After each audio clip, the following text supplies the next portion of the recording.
इस वीडियो में हम क्लास 10th मैथ्स की एक्सरसाइज 3.2 के क्वेश्चन नंबर 1 को सॉल्व करेंगे। देखते हैं क्वेश्चन नंबर 1 क्या है। निम्न समस्याओं में रैखिक समीकरणों के युग्म बनाइए और उनके ग्राफीय विधि से हल ज्ञात कीजिए। इसके अंदर दो पार्ट हैं, जिसमें से पहला क्वेश्चन है आपका कक्षा 10 के 10 विद्यार्थियों ने एक गणित की पहेली प्रतियोगिता में भाग लिया। ठीक है, 10 विद्यार्थी हैं जिन्होंने पहेली प्रतियोगिता में भाग लिया है। यदि लड़कियों की संख्या लड़कों की संख्या से 4 अधिक है, लड़कियों की संख्या लड़कों की संख्या से 4 ज्यादा है, ठीक है ना, तो प्रतियोगिता में भाग लिए लड़कों और लड़कियों की संख्या ज्ञात कीजिए। तो हमें ज्ञात करना है कि कितने लड़के और लड़कियों ने प्रतियोगिता में भाग लिया था। बहुत ही आसान क्वेश्चन है, हमें ग्राफ द्वारा पता करना है। जैसे हमने इसके एग्जाम्पल्स को सॉल्व किया है, बिल्कुल इसी तरह से इस क्वेश्चन को भी सॉल्व करना है। तो आइए क्वेश्चन को सॉल्व करते हैं। हमें यहाँ पर लड़के और लड़कियों की संख्या ज्ञात करनी है, तो जो हमें ज्ञात करना है हम उसे x और y मान लेंगे। ठीक है, तो हमने मान लिया कि माना लड़कों की संख्या x है और लड़कियों की संख्या y है। ठीक है, अब यहाँ पर हमें दो समीकरण युग्म चाहिए होंगे, ठीक है ना, दो समीकरण चाहिए। तो यहाँ से देखिए, एक समीकरण तो बनेगा जो यहाँ पर कहा गया है कि कक्षा 10 के 10 विद्यार्थियों ने प्रतियोगिता में भाग लिया है। एक समीकरण यहां से बनेगा। क्या बनेगा? देखिए, 10 विद्यार्थियों ने भाग लिया है, मतलब टोटल जो लड़के और लड़कियां हैं वो 10 हैं। मतलब हम कह सकते हैं कि x प्लस y ये जो टोटल है ये 10 होगा। ठीक है, ये हमारा समीकरण 1 हो जाएगा। अब अगला समीकरण बनेगा, यहां पर कहा गया है कि लड़कियों की संख्या लड़कों की संख्या से 4 अधिक है। ये हमारा दूसरा समीकरण होगा। देखिए कैसे बनाएंगे। लड़कियों की संख्या, तो लड़कियों की संख्या y है, लड़कियों की संख्या लड़कों की संख्या यानी x इससे 4 अधिक है। तो ये तो पहले से 4 अधिक है, इसमें हमें 4 जोड़ना होगा, तब जाके ये बराबर होगा। इसको आप ऐसे एग्जाम्पल से भी समझिए। मान लीजिए लड़कियों की संख्या 10 है, एग्जाम्पल है, मान लीजिए लड़कियों की संख्या 10 है और लड़कों की संख्या 6 है। तो अगर लड़कों की संख्या लड़कियों की संख्या से 4 ज्यादा है, तो अगर हमें इसको बराबर करना है तो हमें लड़कों की संख्या में 4 प्लस करना होगा, तब ये बराबर होंगे 6 4 10। उसी तरह से यहां कहा गया कि लड़कियों की संख्या लड़कों की संख्या से 4 ज्यादा है, तो ये तो पहले से ज्यादा है। जब लड़कों की संख्या में 4 जोड़ देंगे तो दोनों पक्ष बराबर हो जाएंगे। ठीक है, तो ये हमारा समीकरण 2 बन जाएगा। अब हम समीकरणों को सॉल्व करने के लिए बिंदु ज्ञात करते हैं। तो हम समीकरण 1 के लिए निकाल लें, फिर दूसरे के लिए निकाल लेते हैं। तो समीकरण 1 से कम हमें 2 मान चाहिए, x और y। तो x बराबर हम देखिए समीकरण 1 में क्या रख दे, हम x बराबर यहां पर मान लीजिए, अब देखिए अगर 0 रखेंगे तो x बराबर 0 रखने पे क्या आएगा, 0 प्लस वाई इक्वल टू 10। तो y की वैल्यू बहुत बड़ी आ जाएगी, तो हमें ग्राफ भी बहुत लंबा 10 तक खींचना पड़ेगा, है ना। तो इसीलिए हम x की वैल्यू 0 नहीं ले रहे हैं, कुछ थोड़ा सा बड़ी वैल्यू ले ले। जैसे मान लीजिए x की वैल्यू 5 ले ली हमने, ठीक है। तो अगर x की वैल्यू 5 लेंगे तो क्या आएगा, 5 प्लस वाई बराबर 10। तो ये 5 इस तरफ आएगा तो माइनस का हो जाएगा, तो 10 माइनस 5 y बराबर 5 आ गया। तो इस तरह से ये लगभग बराबर का ग्राफ बन जाएगा, तो इसलिए ऐसे मान लिए हैं। और कोई दूसरा मान ले लेते हैं, जैसे x बराबर हमने 6 ले लिया, तो क्या आएगा, ये इस तरफ जाएगा, तो 10 माइनस 6, तो y बराबर 10 में से 6 गया तो 4। तो जब x बराबर हमने 6 लिया तो y बराबर हमें 4 मिल गया। ये हो गए हमारे समीकरण 1 के बिंदु। अब समीकरण 2 के लिए निकाल लेते हैं।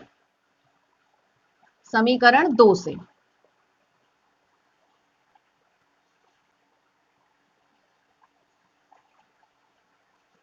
अब यहां पर भी हम देखिए x का कोई मान रखें तो हमें y का मान मिले। तो यहां पर देखिए ये है समीकरण 2, इसमें x बराबर क्या रखे, यहां पर देखिए आसान मान है इसलिए 0 रख देते हैं।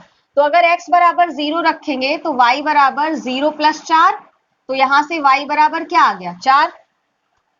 और कोई मान रखते हैं, x बराबर 1 रख दिया, तो x बराबर 1 रखेंगे तो y बराबर 5 आ जाएगा, 4 और 1 5 आ जाएगा, ठीक है। तो x बराबर 1 तब y बराबर 5। तो ये हमने यहाँ पर बिंदु पता कर लिए हैं। अब हमें इनको ग्राफ पर खींचना है। तो देखिए ये ग्राफ हमने बनाया है, यहाँ पर x बराबर 5 तब y बराबर भी 5, तो ये हमारी x एक्सिस होती है और ये y एक्सिस होती है, ठीक है। तो देखिए x बराबर 5 तब y बराबर भी 5, तो ये x एक्सिस में 5 और y में 5, ये लगभग यहां कहीं पर ये पॉइंट आपको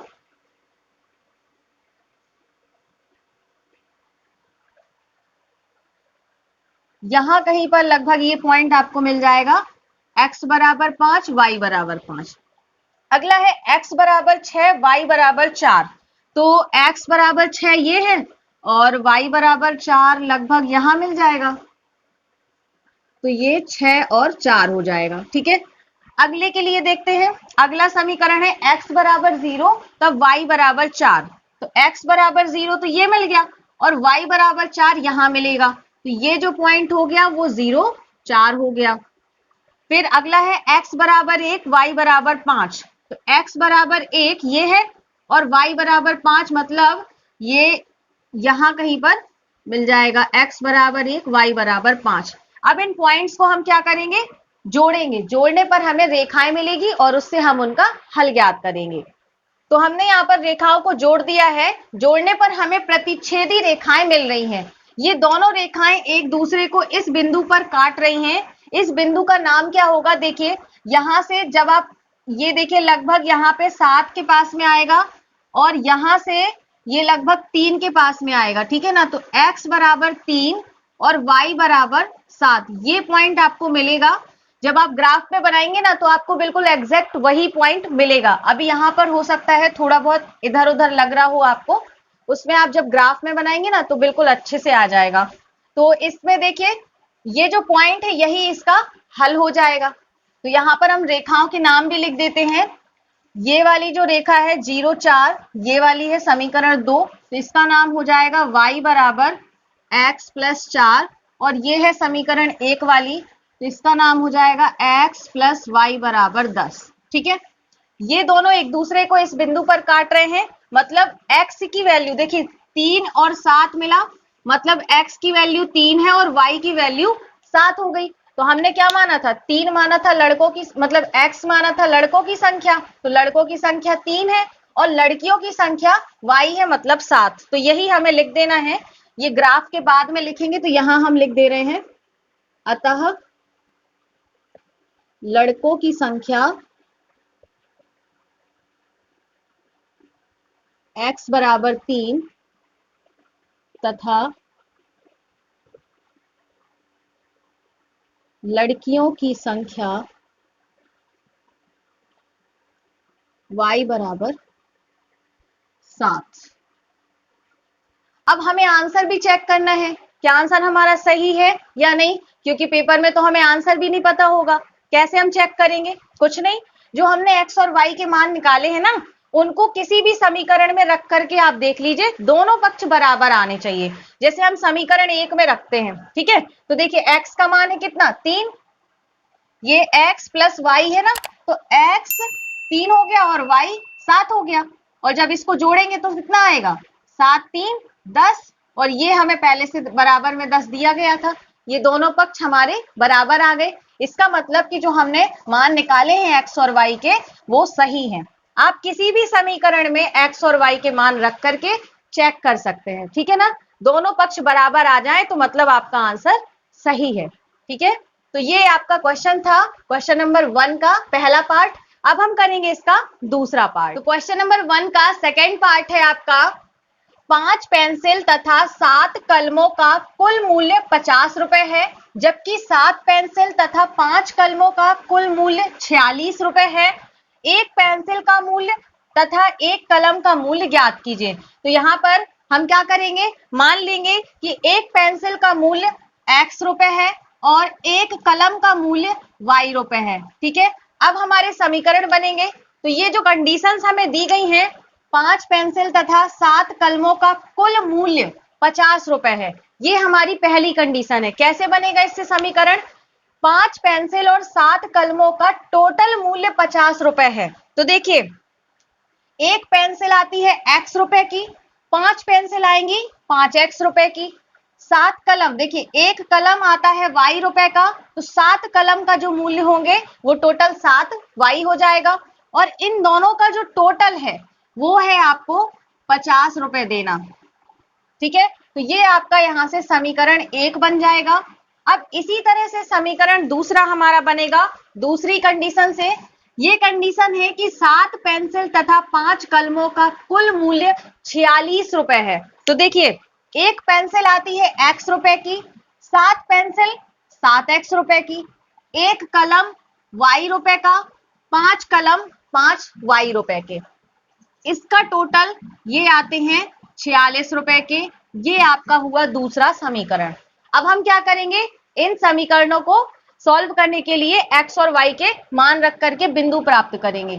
तो समीकरण 1 से यहां पर मान लेते हैं x और y,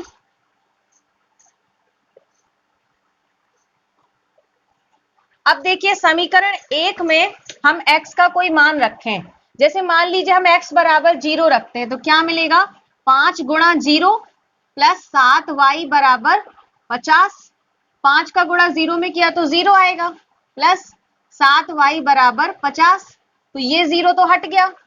ये 7 का जब भाग लगाएंगे इस तरफ यहां आएगा, तो ये 7 तो डिवाइड नहीं होगा 50 से, 50 जो है वो 7 से डिवाइड नहीं होगा। ठीक है, मतलब हम 0 नहीं रख सकते, कोई आसान मान रखें जो 7 से आसानी से कट जाए। x की जगह पर ऐसा मान रखें। अब जैसे 1 रखेंगे तो 5 एकम 5 आएगा, और ये 5 जब इस तरफ आएगा तो माइनस में 45 हो जाएगा, यहाँ पर घटेगा तो ये भी नहीं आएगा। 2 रखेंगे तो 5 दूनी 10 मिलेगा, ये 10 जब इस तरफ आएगा तो यहाँ पर माइनस करके 40 हो जाएगा, ये भी नहीं कटेगा। 3 रखते हैं, x बराबर 3 रखा तो 15 आएगा।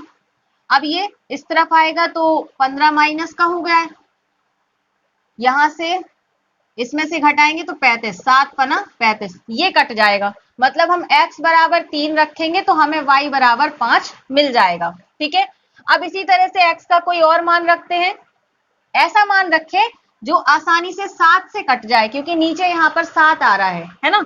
तो और क्या रख सकते हैं, अब x बराबर 10 रख देते हैं, तो 10 रखने पे क्या हो जाएगा, यहां पर रखेंगे तो 5 धाम 50, ये प्लस का है, जब ये इस तरफ आएगा तो ये 50 क्या हो जाएगा, माइनस का, यहां से ये हट जाएगा, 50 50 गए तो 0, और भाग लगाएंगे तो 0 आ जाएगा। तो ये हमने यहाँ पर मान निकाले हैं।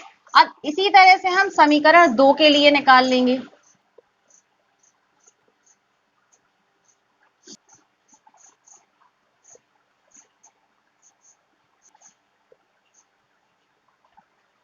अब यहां पर भी देखिए x का क्या मान रखें, x का कोई मान रखते हैं, जैसे 0 रखा तो ये तो 0 हो जाएगा, 5 यहां भाग जाएगा तो 46 से भाग नहीं हो पाना, तो 0 नहीं रखेंगे। फिर क्या रख दें, 1 रखेंगे तो 7 आएगा, तो ये 7 इधर आएगा तो 39 हो जाएगा, वो भी भाग नहीं जाएगा। 2 रखेंगे तो 7 दूनी 14, वो भी नहीं जाएगा। 3 रखेंगे तो 7 21, ये चला जाएगा। देखिए 3 रखेंगे तो क्या मिलेगा, 7 गुणा 3 प्लस 5y बराबर 46। अब देखिए 7 3 21 प्लस 5y बराबर 46, ये 21 जब इस तरफ आएगा तो यहाँ 5y बराबर 46 माइनस 21 हो जाएगा, तो 5y बराबर 6 में से गया 5 और 4 में से 2 गया तो 2, ये आ गया 25। तो 5 से भाग लगाएंगे जब यहाँ तो y बचेगा 25/5, तो यहाँ पर जब हम x बराबर 3 रखेंगे तो हमें यहाँ पर y बराबर 5 मिलेगा। ठीक है, ये हमारा एक हो गया। अब इसी तरह से कोई दूसरा पॉइंट रखते हैं, क्या रखें, x बराबर यहाँ पर 8 रखते हैं, तो 8 रखने पे क्या मिलेगा, 7 गुणा 8 प्लस 5y बराबर 46, तो 7 8 56 प्लस 5y बराबर 46। ये 56 इस तरफ आएगा तो यहाँ पर माइनस का हो जाएगा। अब ये 5y बराबर 46 है, ये 56 है, बड़ी संख्या का चिन्ह आएगा तो माइनस, और ये घट जाएंगे तो ये आ जाएगा 10। अब y बराबर -10, ये गुणा कर रहा है, इस तरफ आएगा तो भाग करेगा, 5 दूनी 10, तो ये आ गया -2। तो जब x बराबर हमने 8 रखा है तो हमें y बराबर -2 मिल गया। तो इस तरह से हमें दोनों जगह पर पॉइंट मिल गए। अब हम इसका ग्राफ खींचेंगे, ठीक है। तो ये जो पॉइंट आप निकालेंगे, ये अलग से रफ में आपको एक एक मान रख करके चेक कर लेना है। थोड़ा सा आप जब प्रैक्टिस करेंगे ना तो आपको समझ में आ जाएगा कि आपको कैसे मान लेने हैं यहाँ पर। अब देखते हैं ग्राफ। तो ये आपकी x एक्सिस है, ये y एक्सिस है। x बराबर 3 तब y बराबर 5, ठीक है। x बराबर 3 ये है और y बराबर 5, मतलब यहां से आपको लगभग यहां पर पॉइंट मिलेगा। x बराबर 3, y बराबर 5, x बराबर 10, y बराबर 0, x बराबर 10 और y 0, मतलब यही ऊंचाई पर हमें यहां पर मिल जाएगा 10 और 0, ये हो गए। अब अगले समीकरण के लिए x बराबर 3 तब y बराबर 5, x बराबर 3 तब y बराबर 5, यही बिंदु हमें फिर से मिल जाएगा। x बराबर 8, y बराबर -2, तो x बराबर 8, अब y बराबर -2 तो हमें नीचे मिलेगा, तो x बराबर 8 और y बराबर -2, ये लगभग यहां पर हमें पॉइंट मिल जाएगा 8 और -2। अब इन पॉइंट्स को हम जोड़ देंगे। तो ये हमने इन बिंदुओं को जोड़ा है। इन बिंदुओं को जोड़ने पर इस पॉइंट पर ये दोनों रेखाएं एक दूसरे को कट कर रही हैं। ये पॉइंट है 3 और 5, मतलब x बराबर 3 और y बराबर 5। तो x बराबर 3 मतलब एक पेंसिल का मूल्य है 3 रुपए और एक कलम का मूल्य है 5 रुपए। तो ये हम यहाँ पर लिख देंगे, अतः एक पेंसिल का मूल्य